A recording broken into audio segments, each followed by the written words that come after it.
Welcome to Eat, Sleep, Wine, Repeat, a podcast for all you wine lovers who, if you're like me, just cannot get enough of the good stuff.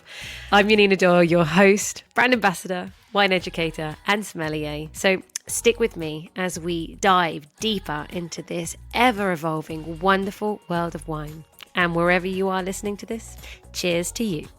Hello, wine friends, and welcome back to the first episode of season 6. We are finally back, and I hope you are ready for another season packed with wine adventures, travels, juicy facts, and everything that makes the world of wine so exciting. We are not mucking around this season. We are kicking things off with a bang. We're diving straight into the deep end with a guest who grabs wine by the scientific horns and doesn't let go. I am here to introduce you to Sonny Hodge, the founder of Diogenes the Dog, which is a really cool wine bar in London. And he is someone who's shaking things up in the wine world. His new book, The Cynic's Guide to Wine, it mixes serious science with deep wine know-how, and it just cuts through all the fluff. There's no marketing spin, no flowery tasting notes. It's just straight up science-backed insight into how wine really works. So this episode, we're going to be looking at what makes organic wine different in the EU versus the US. We'll unpack things like thiols, terpenes, esters, mouse taint, and Brettanomyces in your wine. What are they? And we'll bust a few myths along the way, like why sulphur isn't the real villain, but perhaps maybe histamines are. It's just the tip of the iceberg, but hopefully enough to spark your curiosity and deepen your connection with this beautiful juice. But before we start, a quick wine fact. Now, since this episode touches on aromas and faults, let's talk about cork taint. The main culprit is TCA, 2,4,6-trichloroanisole in full. And this is a sneaky compound that forms when airborne fungi or bacteria meet chlorine and phenolic compounds. So this is something that used to happen often when wineries cleaned with chlorine, which thankfully they don't anymore. TCA usually gets into wine though through the corks, where it forms right in the bark before corks are even made, as that's when the fungi reacts with chlorine-based fungicides used on cork trees. What is wild is how little it takes to ruin a wine. Humans can actually detect TCA at just a few parts per trillion. So that's like spotting a single drop of water in an Olympic swimming pool. So at low levels, you might just think that the wine tastes dull or boring, with fruit and flavour just muted. At higher levels, it smells like wet cardboard, damp basements, or a wet dog. Interestingly, it's easier to detect in white wines because red wine's tannins and structure can mask it a bit. Now, have you ever had a corked wine? They say it's most likely that 2 to 3% of all wines under natural cork have cork taint, but it was thought in the past around 8%. And hence why now many wineries are choosing agglomerated corks. So that's those like tiny pieces of natural cork that have basically been stuck together again. And the manufacturers, they sterilize the cork granules, hence the very low chance of TCA. And of course, there is screw caps. Now, just before we get to the chat with Sonny, a quick shout out to this episode's lovely sponsor, Via Vinum. If you have ever dreamed of sipping wine in Spain without lifting a finger to plan it, Via Vinum are your people. They create these totally bespoke itineraries. Yes, even for couples, not just big groups, mixing wine, food, culture, and of course, stunning landscapes into one seamless, delicious trip. They've got serious insider knowledge, way more than I could ever imagine having. A premium service from start to finish, and clients that keep coming back for more. So check out the link in my show notes for all the details and use my code Eat, Sleep, Wine, and you're going to get yourself 5% off, or 8% if you are booking as a group. So do not forget to investigate Via Vinum wine tours because, well, look, we all deserve a wine trip. Now, pour yourself a glass of wine and enjoy the chat with Sonny. Sunny, you're in the wine chair. How do you feel? Feeling good, feeling strong. Thank you for having me. Let's see if I'm feeling strong by the end of this, because you did warn me that you might get a little bit too geeky. We have a safe word already, right?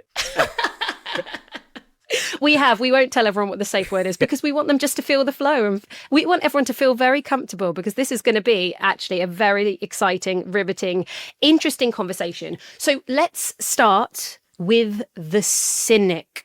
Why the Cynic's Guide to Wine? So you've written this incredible, very interesting, quite serious wine book. What was missing for you from all the traditional wine books or the wine education that you really wanted to tackle with this book? So as I was working in wine and studying wine and reading all about it, there were so many questions that I had and I didn't really get the answers to them. And a lot of it just didn't make sense. It felt largely like storytelling. So I guess where this book really adds value is it answers a lot of the whys and the whats in wine across the entire spectrum. So let's say, for example, in a lot of wine education, let's say WSETs, you learn the difference between left bank Bordeaux and right bank Bordeaux is that left bank has nice gravelly soils, and then they might extrapolate and say that gives your wines like tannins and structure.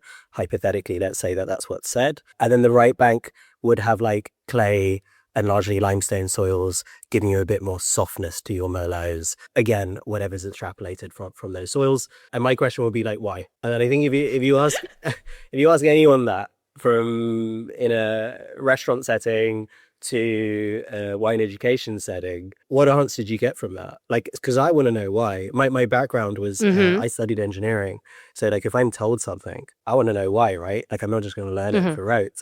So I think wine education and wine literature now focuses a lot on giving information out there and not expecting anyone to question or say why about that. And the book gives you all of the whys and the whats that you will ever need to understand wine fully. And I think understanding wine is really what I want the book to help out. I don't want people just to learn and have to remember lots of stuff. I want them to actually understand it and apply that understanding to their future learnings. No, you really have gone in on understanding wine from that scientific point of view. But what I really loved is you're decoding, you're kind of demystifying and looking at actual myths, which I have to hold my hands up. I've been in the wine industry now, I don't know, coming up to say 15 years. And even I felt slightly challenged at certain points in the book. You're like, well, I never even thought about that. Or, oh yeah, I say that, but don't really know why I say it. So I, as somebody who is very deep, living in the wine world on a daily basis, I found new nuggets of information all the time. But I do think for somebody who actually just really wants to understand wine from that beginner side, yes, they need to be prepared. It's not lots of cartoon drawings and simple, let's analyze the difference between how Cabernet Sauvignon and Merlot taste. No. But really actually digging much behind the scenes. How does a vine react with its soil and its terroir, and what might happen because of that, and then what might happen in the winery, which makes a difference. So I love that. But before we get really wine geeky, I love when people come on and talk about cool wine regions that people might not have heard about, or they suggest wines that actually we can just try and go out and hunt down.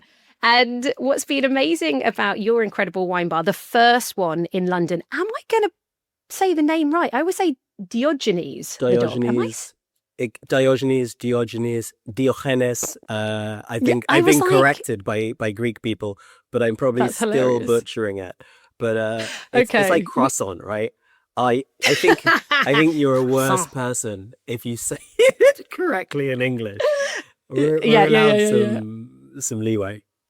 Exactly, fine. Okay, so Diogenes, I'm sticking with it. Awesome. So you've got this amazing wine bar for people who don't know in London called Diogenes the Dog. That's how we met. And you've received so much recognition for creating such a really cool, bold wine list, but specifically focusing there on the lesser known wine regions. I remember you, I don't know if I tasted it. Am I making this up? Did you bring me a Texas wine? You definitely had the Texas wine. Malbec. We still sell that and import that, yeah. So talk to me, is that still for you then? That's got to be one of your few standout wines that have made the list. Give me Well, as many as you want. 3? So Do you want to go with 3? I think like it'll be useful to explain like why we have weird wines on the list. So, the if my journey in wine is one where I want to help people understand it, if I have, let's say, a restaurant setting or a wine bar setting, then I want to continue to do that. And within wine bars and restaurants, if you have wines that let's say that you've got champagne on the list or a prosecco on the list, then you can just pick and choose that. And your sommelier, who's had like, I don't know, years and years of training, just goes to the fridge, gets a bottle of champagne, pours it for you, and then, tells them whatever they've learned about it. But actually there's no dialogue, there's no learning in that. And very often the person doesn't want to hear because they know the wine already. So by having a list of unknown wines for people at any level of wine understanding, stuff like Texan Malbec, like you can be a wine pro like yourself and it's like, wow, I've never seen that before. But equally, you can just be into wine as a consumer and still be fascinated by, wow, I've never seen that on a shop shelf. So having a list of wines that no one knows allows those dialogues to happen and allows actual conversation to occur rather than just being a sort of waiter that just goes and grabs a wine from the fridge and comes back. So the Texan Malbec is a great example. We still import that 8 years on, and no one else imports wine from Texas in the UK that I'm aware of. So that's incredible, and it's one of our best sellers. We started importing from Taiwan. So we're importing from Weightstone Winery in Puli. Like, it's blow you away. It's called WE 4, and it's a white wine, a blend of Musam Blanc, golden muscat and Mihon, so 2 hybrids and an indigenous table grape, so not the distinifera, your normal wine grape species. Really clean, super aromatic. Yeah, it's a banger. Wow. Okay, and also, sorry to go back, I don't think you mentioned the name of the Texas winery. Should anybody Messina be interested? Hof is the name of the Texan winery. Yeah, they're really cool. I might go see them next year. Amazing. Also, people probably might be asking, I mean, both of these places, don't you imagine places with a lot of heat? I mean... Yeah, definitely. I think that those are a lot of the viticultural issues. Humidity in subtropical climates like Taiwan is crazy. So using hybrids... Hybrids is potentially... and I mean, you talk about that in your book, don't you? Mm-hmm. Hybrids and specifically... PIWIs. Yeah. Do you want to try and pronounce PIWIs? I'm not the person for it. I literally did a video, but the thing is, I can't remember. I did a video about PIWIs only a few weeks ago. And it took me about 5 minutes to try and remember how to pronounce it. So I think you pronounce it something like, I mean, just say it with confidence. Pilschwiderstandsverhege. Good. Wow. Yeah. How'd that sound? Sound powerful. but so obviously PIWIs are hybrids, but they've specifically been created, haven't they, and crossed so that the idea is that they can handle things like humidity, but you don't need to spray as much, which is something that we all really need to be looking at, right? Absolutely. Okay, interesting. Everyone now, we will talk about spraying maybe and a little bit later, keep you hanging. But for now, one other winery from some crazy country that might surprise somebody? I think last year we got a Turkish Grenache Syrah Mourvèdre in. Nice. I do a little bit of judging with the IWSC. And we went over to Turkey and visited this organic winery that dabbles in a little bit of biodynamics, Barbary Vineyards. It's in Eastern Thrace.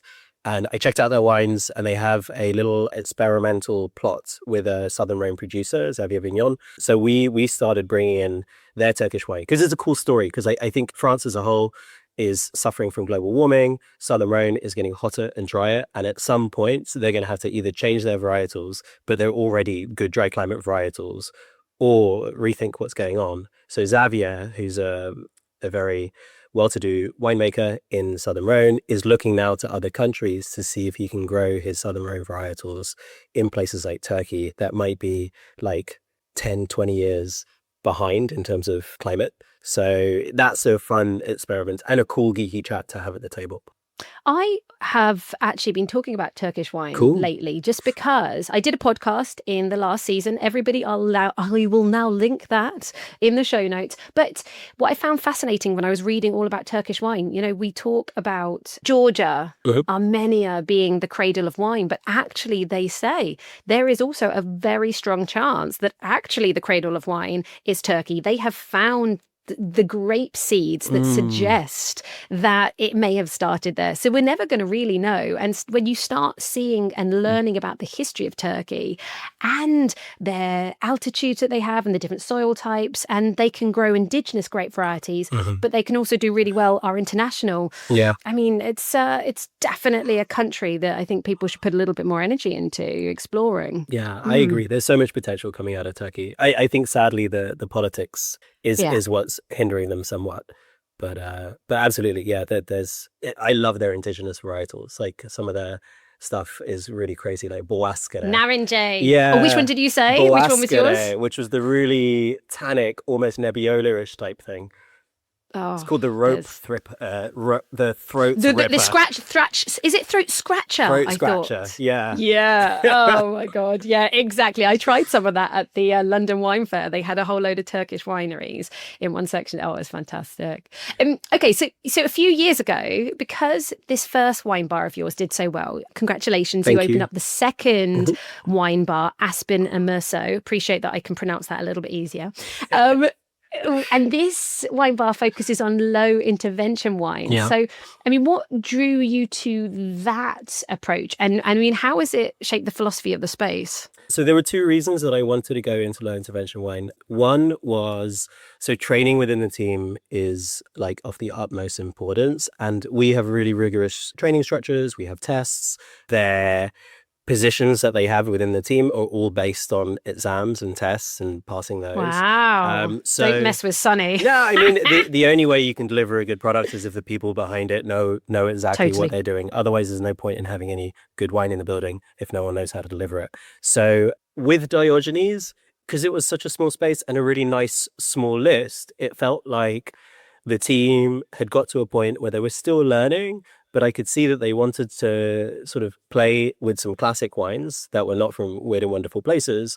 But additionally, like we were selling a lot of low intervention wines and lots of people came to us thinking we're an actual wine bar, but we weren't. But we just happened for 60% of the list to fit low intervention credentials. So I was like, okay, let's open another site, not call it the same thing, have a completely different concept. And then at least the team from both sites can learn about each other's concepts. So for me, it was a way to keep the learning alive within the team. And also, like those low intervention conversations are hugely technical. It adds a massive layer of knowledge across the entire team about any wine that you're talking about. So I love the idea of being able to engage with guests about those conversations, regardless of what the concept was. Now, how do you define low intervention versus natural wine? Oh, I think they're interchangeable. Yeah, I mean, they both don't mean anything. They mean nothing and everything and somewhere in the middle. Yeah, I mean, there's no legal definition. They have, of course, I mean, I was being flippant. Of course, there's an ethos behind them, but legally there's no strict definition of what natural wine is or what low intervention wine is. I always say to people, I'd love for you to just add on from what I'm going to say, because there isn't actually a definition. Obviously, natural wine, the idea is you're not manipulating it, you're not adding anything to it, you're doing as little as possible with it. That has to be the ethos. But the Raw Wine Fair, which has been quite famous for showcasing these natural and low intervention wines, they, I believe, unless they've changed it, basically, if you have a wine that has 70 parts per million of sulphur or less, then it basically qualifies. So for me, I've always kind of said, like, again, there is no legal anything, but basically that is one of the more maybe defining features. It's the no or low sulphur, and this kind of figure is seen as acceptable.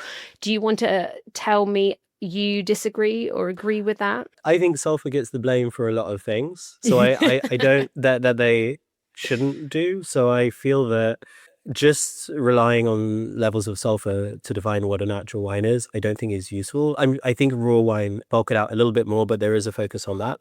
But equally, yes, if you're not using any sulfur in your wine, great if that's what you want. But equally, what are you doing in the vineyard? Like, are you applying loads of fungicides and pesticides that are bad? Are you filtering, fining? Are you using DMDC as an antifungal in your wine, which could have, What health is benefits? that? Dimethyl dichloride from the top of my head.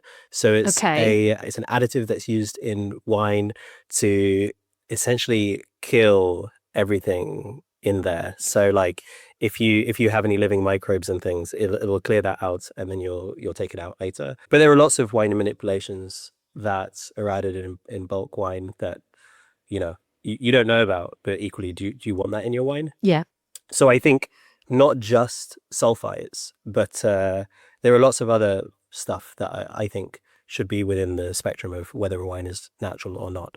So our definition at the bar is, so this is what we train the team on, is there's 3 parts to answering what a natural wine is. The first part is explain to the guests that there's no legal definition. So whatever you're going to tell them is not what everyone believes natural wine is. Because I think that's the most important thing. If you're going to tell anyone anything, either you tell them it's a fact or you tell them it's not a fact, but this is what we take this to be, and everyone will equally disagree on what they think it is as well. The second part is in the farming. So using fruit that is organically or biodynamically or regeneratively farmed, whether it's certified or not, which is again really, really broad. And then the third part would be in production. So adding as little as possible. So that could be like reducing the amount of sulfites and taking away as little as possible. So that could also be in filtering and fining and using, let's say, cold stabilization chemicals and things like that. Well, you touched on that sulfur gets a lot of blame, and I constantly have to talk to people when I'm doing hen parties or kind of birthday wine events, and people are just, they've asked for the prosecco and the rosé. It's this kind of very relaxed wine tasting, and they're always saying, "So how do I know if there's less sulfur in it? Sulfur gives me the headache," and I'm like, probably is the alcohol. But interestingly enough, you touched on something else that possibly should be looked at even more in terms of how people feel when they drink wine. So talk to me about sulfur and histamines. I found that really interesting, this section in the book. Everyone talks about sulfur as if it is the cause of their hangovers. I can say that the cause of your hangovers is the alcohol that's in the wine, which is the reason that we're drinking that wine in the first place. But there is a minority of people who might be allergic to sulfur, so that could be the cause. So I think Allergy UK stated that it was 2% of the general UK population that are sensitive to sulfites, which is a small percentage, but it is still, there are some people out there. So get yourself checked out if you think that you have a sulfur allergy. Even last night, I did a tasting at Soho House. One of the people in the tasting told me that they were allergic to sulfites, and I asked them, "Have you got yourself checked out?" They were like, "No, I just think it is." And then I would say that unless it's an allergy, sulfur may irritate, but it's not the main cause of your hangover. Alcohol, when it's broken down, because alcohol is a toxin, so when it'll get broken down into something called acetaldehyde, which is essentially oxidized ethanol, so oxidized alcohol. And that breakdown requires a lot of water and a lot of energy. So this is why you get dehydrated when you drink alcohol. But equally, the toxin will give you a headache. Acetaldehyde is a lesser toxin. So it's still a toxin. It'll still cause some headaches. And this is the main reason that you get your hangover well after you've drunk your wine, is because your body is still breaking it down into slightly less toxic compounds, and then it's broken down into something else which you'll get rid of, and that's completely safe. So that process is all headache hangover zone. In addition to all of that, there are natural histamines in all fermented and aged products. So if something is fermented, like beer, bread, or aged, like many, many cheeses and wine out there, then it'll contain histamines. And the more it ages, the more histamines they'll develop. And those histamines aren't necessarily bad for you because we eat those things all the time. But if you do have an allergy, then they will provoke any of the symptoms that you have further. So I have hay fever. It's really annoying because it spikes at the time that I need to rely on my senses the most, which is usually judging season for people who work in the wine trade. And if I have a beer or a glass of wine, my nose is blocked. Almost like within 5 minutes, my nose will get blocked because of the additional Wow. histamines. And imagine like I'm taking antihistamines to stop them affecting me. And then equally, I'm chucking more histamines into me. So the histamines will provoke any random other allergies that you have, which could be a cause of your hangover, rashes, dehydration, whatever your allergies would normally present, they would sort of add to that in a way. Now, people listening who are like, oh my God, I had no idea there were histamines in wine. I know for a fact they would say to me, if I told them this, well, which wines are going to have more histamines in it? Yeah. So normal fermentation using Saccharomyces cerevisiae, which is your yeast that is used for wine production and beer production and bread production. It's like the universal superstar yeast. That will create histamines as part of just what it does, like fermenting alcohol. It'll produce that as a byproduct. Lactic acid bacteria, which can also be introduced into wine fermentation, either naturally or inoculated when people add it. Lactic acid bacteria will create healthy amounts of histamines. So wines that have had lactic acid bacteria added will have higher histamines than others. And those wines could generally, lactic acid bacteria is used to aid malolactic fermentation, which will be used in wines that present as very creamy and buttery. It's that conversion of malic acid, which tastes like beautiful tart green apples, into gorgeous, creamy, buttery, lactic-y type aromas. There you go. So so your white burgundies, most of your white burgundies would have gone through an aspect of malolactic fermentation. So that conversion is done by lactic acid bacteria, and lactic acid bacteria as a byproduct produce these histamines. Interesting. So actually, if somebody was having their fresh Sauvignon Blanc or Pinot Grigio, they may find that if they have some sort of sensitivity, that could be potentially slightly better than, as you said, a creamy Chardonnay. Or again, most reds generally go through malolactic fermentation. Precisely. That could be an option. But as I think we both know, there's so many things that happen inside a winery that it's and the majority of the time nothing is on the label. Yeah. And so it is a bit of a shame. Absolutely. What about organics? Now, you know, you talked about we were doing your definition of what of low intervention probably, natural wine probably is. But I find that organic wine gets misunderstood quite a lot. In fact, after reading the section you put in your book, I went to my partner and I said, you know, it's interesting. Apparently, a lot of people don't know the difference between maybe an organic wine in Europe and an organic wine in America. And he said, really? Well, obviously, it's just natural. And I went, you've just literally, and this is a person that's drinking wine with me and listening to me all the time. And I thought, okay, boom, you are the consumer and you've just completely mixed up. So your poor partner has to put up with this abuse all the time. You're just haranguing him all the time. Yeah, honestly, he hates it. It's like a party trick. I'm like, tell everyone, what's the grape variety of Sancerre? And he's like, Sauvignon Blanc. Okay, and it sounds like you're bullying him. Is that Chardonnay? Yeah, well, you know, he gets to drink a lot of very, very good wine. If he gets to drink a £50 bottle of wine on a Monday night, he ought to know what grapes are in it. You tell him. Yeah. So talk to me. It's something I haven't even thought about because I don't remember the last time I actually drank an organic wine from America because there's a lot less. So I literally haven't thought about this. Anybody listening, explain the differences in theory that could be with an organic wine from America compared to the EU. Yeah, so I agree. I think there's a lot of confusion around organics or just an unawareness of what it means. Because I think the biggest issue with organics is, unlike natural wine, organic is like a governing body. It's a certification. So there is legal definitions of what that has to be, but equally the word organic in the English language has its own connotations.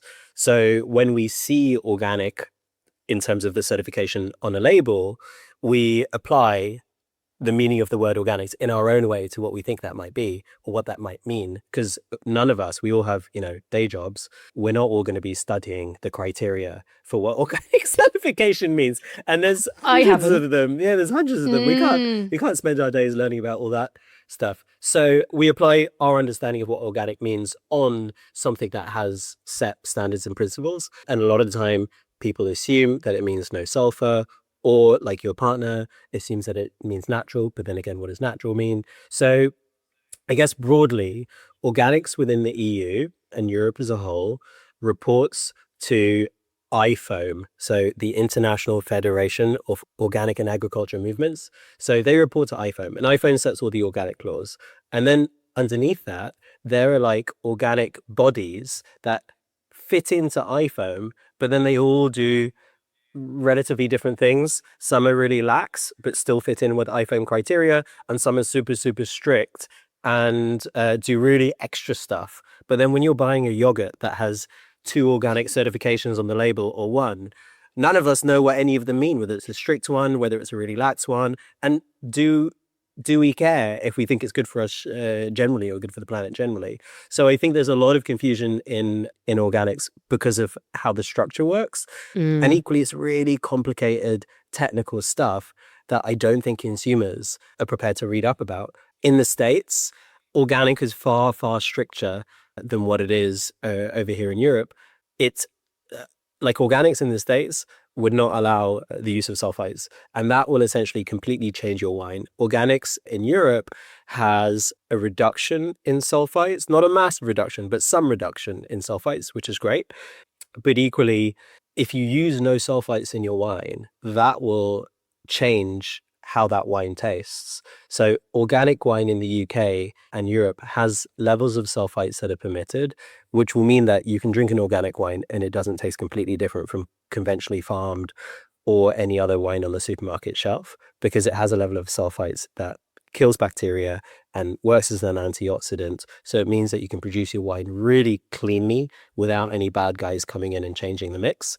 If you don't use sulfites, like in the US organics, then your wine is prone to having bacteria, other yeast come in and changing it, and it makes your winemaking a lot more difficult. So in essence, it could change the flavor of your wine. Really, honestly, I found that such an interesting little focus, because it's not something that actually we ever really talk about much. Yeah. I tell you, another thing we don't really ever talk about much, genuinely, what happens below the surface of our soils. And with that, vine psychology, effectively. I mean, there's a huge section of your book dedicated to soils and how important it is and what they can do. I learned about mycorrhizal. Okay, so you talked about mycorrhizal symbiosis, and I just love it. I love mushrooms and I love fungi and I love the web that they create. You describe it as like an underground internet. And that as well, that's when you understand they latch on to a plant and they trade nutrients. And I think to understand that, again, we get very geeky, but then you start understanding why regenerative viticulture and taking care of our soils is so important, because without that, we don't have vines, we don't have plants, we don't have fungi, we don't have anything. Rootstocks. I think rootstocks are really, really cool. I talk to people a lot about what is rootstocks and grafting and all, because of phylloxera, that evil little louse that came over to Europe in the 1800s. I have discussed this many times on the podcast. But even I used to work for Balfour Winery, and we would have a whole selection of different rootstocks on the same clones of Chardonnay, the same clones of Pinot Noir. And actually that was specifically, obviously they all did different things, but specifically to hedge our bets, because they could even alter the ripening date by anything between 1 to 4 days, which doesn't sound like a lot. But if you can avoid a frost event, now all of a sudden the yield you're going to get, the quality of your fruit, you're not going to go into secondary buds, there's a massive knock-on effect. And so, like you were saying, root choices do not get talked enough when they can control the vigor, the amount of acidity that will end up in the grapes will be slightly changed. There's so many different things to think about. So what do you feel is an Is it important for someone going into a winery saying, I see you've chosen SO4 rootstock. Why? Mm-hmm. Do you think they should start asking those questions?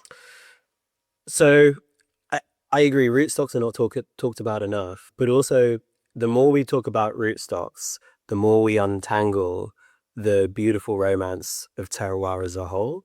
Because now what we're doing is, previous to these techniques, we understood that wine tastes like it does because of the terroir, climate, soil, the sense of place that it's at.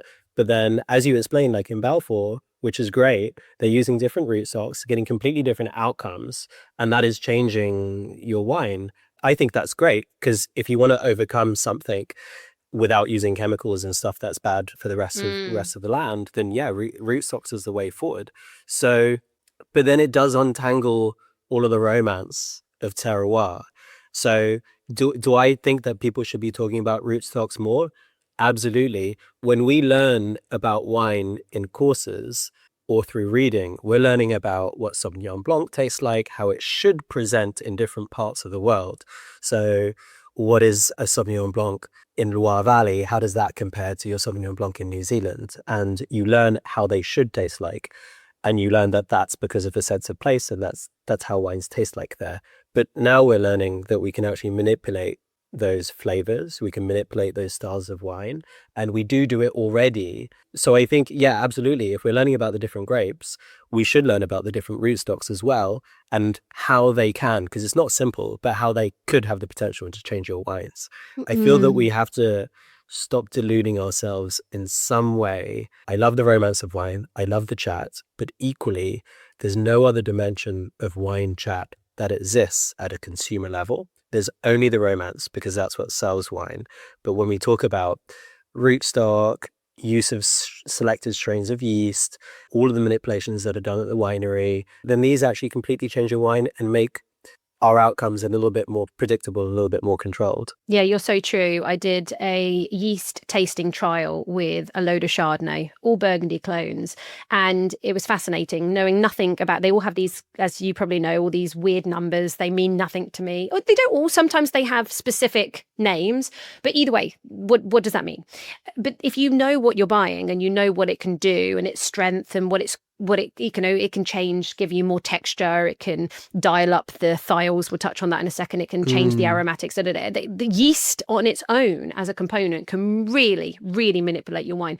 And in this Chardonnay trial, there was this one wine that really had these New Zealand Sauvignon Blanc vibes going on. So it had the slightly more blackcurrant leaf, and it had this like slightly greener note than what I would in the background than I would ever expect from Chardonnay. And then we found out that New Zealand Sauvignon Blanc yeast had been used as a bit of fun. Awesome. Fascinating, really fascinating. And so, yes, then you're unlikely to see on the back label.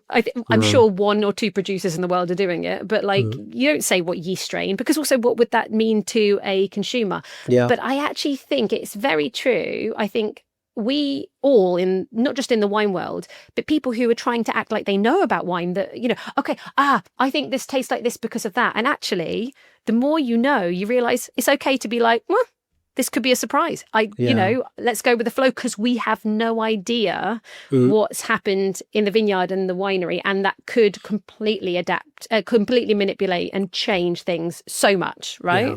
Yeah. A lot of the difficulty in me talking about the book is, what does the future look like? So when you read the book, it'll change how you think and understand wine completely. And this is at every level, whether you're working in the industry or just want to get into wine. It is a game-changing book, very similar to like Chris Van Tuliken's Ultra Processed People. Like when you read that, it really makes you think about where you're getting your food from and what you're eating. But then I don't really have an answer for what the future of wine chat looks like, because no, like it's never been done before. So I think that's really difficult, is to speak about stuff which will create a positive change, but then equally, will that kill a lot of the romance? Will it Will it debunk a lot of things that are being saying? And then what do you talk about on a restaurant table? Like, do you have to talk about really technical stuff all the time? So I actually don't know what that looks like, but what I would like to do is create a world in wine where we do both. So I don't want the other world to burn and die, but I want us to have people in the industry in a normal wine setting, in wine shops, on restaurant tables, speaking in an informed and technical way about wine, as well as other people speaking about it from a storytelling perspective. I think that'll bring new people into the industry, people like myself who are very analytical thinkers and are not comfortable telling stories that may or may not be accurate. So that's what I hope for the world to look like post the Cynic's Guide to Wine. Love that. Well, anybody who's thinking rootstocks, I just had no idea. I mean, you can even Google online. So for anyone as a real wine geek, basically these are American rootstocks because they are resistant to phylloxera. That's the major reason why this even started. But it's fascinating because Riparia rootstock was one of the major ones, if I understand it correctly, that really was resistant to phylloxera. But just like how we can cross grapes, I should say, to create another different grape, they then started crossing Riparia with Rupestris, or then Riparia with Berlandieri. And again, sorry everyone if I'm not pronouncing them correctly, but you can look and find charts. I remember seeing this for the first time in my diploma WSET books, but you can find them on the internet if you just do a little search, that will almost show you a whole list of, it'll give you the name of the rootstock. It will tell you, is it just Riparia, or is it Riparia crossed with Rupestris? And then based on what they've done, it might be more lime tolerant, it might be better for drought, it might be better for wet soils. And you can then start realizing, oh, okay, these are the decisions that a viticulturalist will choose alongside, do they want Pinot Noir? And then what clone of Pinot Noir, what nuances do they want from that specific Pinot Noir? And so just planting this little sticky thing in the ground, there's already so many different possibilities and nuances with it, right? I see it like changing the engine in your car. So if you have like a Mini and then you put like a pickup truck engine in it, it's going to behave completely differently. So and every different engine that you change, your car will behave and react in a different way. Well, so okay, let's talk about some flavors in wine, and because I already mentioned that, for instance, using a different yeast strain potentially might dial up the thiols in a wine. I always associate thiols with Sauvignon Blanc. Can you explain to everyone listening what are thiols? Because this word does get chucked around quite a bit. Yeah, so thiols present in wine. So they're just an aromatic chemical compound, largely sulfur-based chemical compounds that present in a wine as smelling quite like fruity, like tropical fruity, pineapple-y at times, passion fruity, or they can sort of go into cat pee smelling territory, or if you've got a lot of them, they can tend to be sometimes like cabbagey. So they can present in different ways based on different concentrations. And they are formed in wine essentially by ethanol. So ethanol has I don't know if this is too geeky. You tell me if it's too geeky. So ethanol has oxygen as part of its chemical compound or chemical formula. So if you replace an oxygen with a sulfide, then that is a thiol. So think it's alcohol with a sulfur molecule replacing the oxygen molecule. So that's what they are. That's thiols. For everyone else that's not as geeky like me, it's aromatic. It's fruity.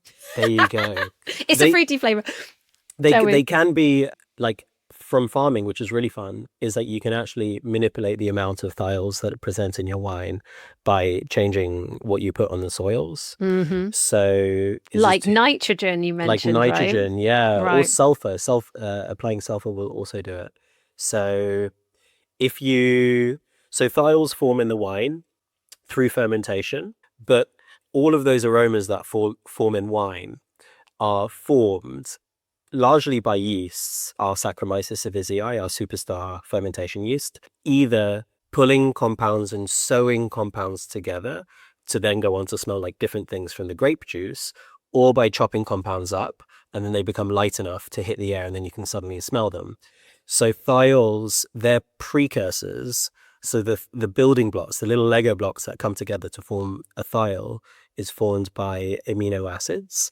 And if you put additional nitrogen or sulfur on the soils, then that will aid your grapes in building more amino acids. And hopefully, if you chuck more Lego blocks to build thiols in the mix, then when it comes to fermentation, your yeast will have more Lego blocks to turn into thiols. So your wine will present as more, let's say, tropical fruity or cat pee if you're into that.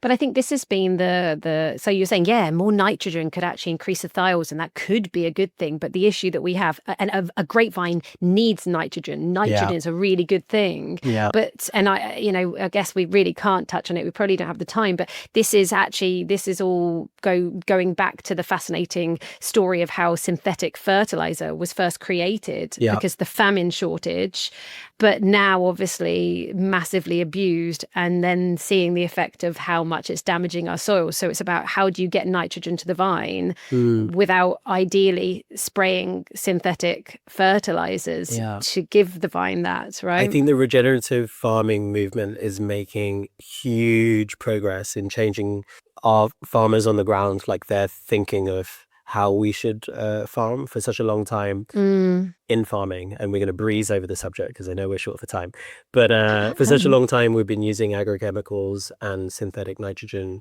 to help our plants grow and to increase our yields. So nitrogen is needed for the synthesis of DNA and RNA. So without nitrogen, nothing grows. So the thing that solved the famine that you mentioned before was Fritz Haber creating and Carl Bosch creating synthetic nitrogen for the first time. So it was the first time we were starting to use these synthetic chemicals on our soils. But of course, they have negative effects and runoff, and it kills a lot of the microbial life beneath the soils. But within regenerative farming, we're looking to find a way around that. And a lot of those means of not using synthetic pesticides, fungicides, and fertilizers are actually what the soil does on its own. So just letting it do its thing. For everybody, you have to get this book? And there's a whole section on Fritz Haber, because obviously, in theory, great, he solved the famine issues, but then his discoveries were used in a few wars, and there was a lot of development, and I think everyone probably knows what I'm talking about, but they might not realize that the chemical gases that were used to kill so many Jews came from is it Haber? Yeah, Fritz Haber. Was it Haber? Fritz Haber's development and discovery, which is very sad and scary, but that is what happens with technology and discoveries and creations. They can be used for good or for bad. So everyone, I mean, it's a really interesting story how synthetic fertilizers came about. Okay, so let's have we touched on thiols. What about terpenes and esters? Yeah, so terpenes are really fun because, again, plants can't move, so they need to manipulate things around them to do their bidding. And terpenes are a really handy chemical compound that creates aromas to manipulate insects, animals, and sometimes microbes around them. So terpenes, let's name it, there are many terpenes that are out there, but let's say geraniol is the name of one terpene, and roses push out these geraniol terpenes to smell like roses. And of course, if they push out more geraniol terpenes, more bees and insects will come to them and help them pollinate. So that's essentially how they work. They give out smells and certain things are attracted to them. People love roses because they smell and look beautiful. So even us, those roses have done a good job at making us, get closer to those roses. So our wine, our grapes, have terpenes like geraniol, or let's say rose oxide that smells like lychees. They have terpenes inside their flesh and the skins. Some of these terpenes are what we call free terpenes, so they smell grapey, and some of them are bound, so they're essentially chained to either a carbohydrate or a sugar molecule. And sugar molecules and carbohydrates are very, very heavy, so they're weighed down and we can't smell them, because a smell is something that is light enough to hit the air and then reach our nose and us be able to smell them. So if the terpenes are bound, they're chained down to a rock like sugar molecule or carbohydrate, and we can't smell them. Fermentation comes along. Our little yeast will, of course, eat the sugar. It'll cleave off that chain to the terpene. And now suddenly, an example of yeast breaking things apart, a terpene is light enough to hit the air and we'll smell it. So I think terpenes are fun because they're a really large contribution to why wines smell different from grape juice. So that's us understanding like the processes of fermentation and where those smells come from. And of course, if the terpenes are found in the flesh and the skins, there are loads of terpenes in the skins. When you have skin contact wines like orange wines or red wines, you'll smell more terpenic influences. And very often, like I work in, trendy wine bars, there's a lot of orange wines flying around. When someone tries a skin contact Chardonnay for the first time, they're like, oh my goodness, that tastes like nothing we've had before. Like that's unlike any other Chardonnay. It's beautiful. That's fascinating. I've never thought, because Chardonnay typically is not used for orange wine. There you go. So that's really, okay, I had no idea. Chuck some skins in there. Oh, okay. Now, what about esters? So esters, the building blocks of an ester are a free alcohol or an acid. And when they come together, they form an ester. And esters within wine present as very, very like fruity aromatics, sometimes like cherry or banana. They're renowned for smelling very fruity. And also in beers and whiskies, esters are the large contribution of where that fruitiness comes from. And they also exist in wine. So processes, even like aging, can help what's called esterification. So if you age a wine for a long time, the free alcohols and the acids will merge together and produce some of these slightly different fruity aromatics. But of course, fermentation will tie free alcohols and acids together to create new fruity estery smells, different ones from your original fruit juice. Interesting. Now, you talked about all these lovely, beautiful aromas that we smell.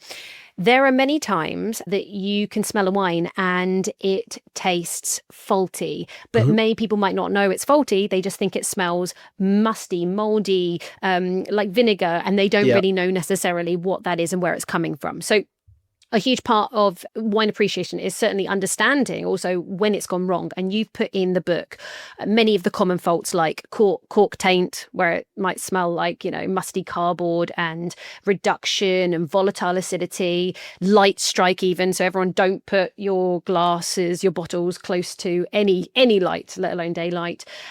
But we haven't got much time to touch on them. Everyone just read the book. But let's touch, because we've talked a little bit of like low intervention, natural wine. Let's discuss mouse taint. Cool. Because you talk about that. Why is it that mouse taint might show up more in low intervention wines? And what is it? So mouse taint is, I guess, the acronym ATHP is responsible for mouse taint. And mouse taint in wines presents as this sort of popcorny aroma, and sometimes it's likened to like furry mouse, like licking a furry mouse. I don't know if anyone has done that before. But no one's going to admit it. No one has admitted to licking a furry mouse. But this is how mouse taint presents. Yeah. Mouse taint is a really interesting fault because it's formed, again, all we're talking about is precursors here, at the building blocks that form this ATHP. It's formed by certain yeasts and microbes making byproducts. Those yeasts could include Brettanomyces or dicarit yeasts or lactic acid bacteria. And these three microbes will create the building blocks for ATHP. And those microbes, because you likened it to natural wine, or you said that they're more present in natural wine, which is correct, because if you're not using large amounts of sulphur in your ferment, you're introducing other microbial mates into the mix. So they'll exist and they'll make their random byproducts, very different byproducts than your Saccharomyces cerevisiae, which is your superstar yeast. Equally, when those leftover byproducts react with something called acetaldehyde, which I think we touched on earlier, it's essentially oxidized ethanol, so oxidized alcohol. And again, in a natural wine ferment, if you're using less sulfites, you are more likely to have oxygen reacting with your wine. And if your oxygen is reacting with your wine, you're more likely to have this acetaldehyde present. And acetaldehyde presents as this sort of bruised, appley, almost almondy type aroma. It occurs naturally in aged wines as well. So when the acetaldehyde and your byproducts of random yeast fermentation come together, they form ATHP, which smells like this popcorny, mouse fairy aroma. But equally, what's really, really fun is ATHP is more present and made more volatile in higher pHs. So in environments where you have high alkalinity or higher alkalinity, they'll be more present. So all wine has a higher acidity than our saliva.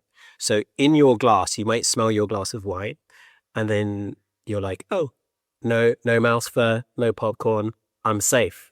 But then when you drink it, it then gets diluted by your saliva, so the alkalinity will go up, your acidity will drop, it'll tend to a higher alkalinity, and then suddenly mouse fur might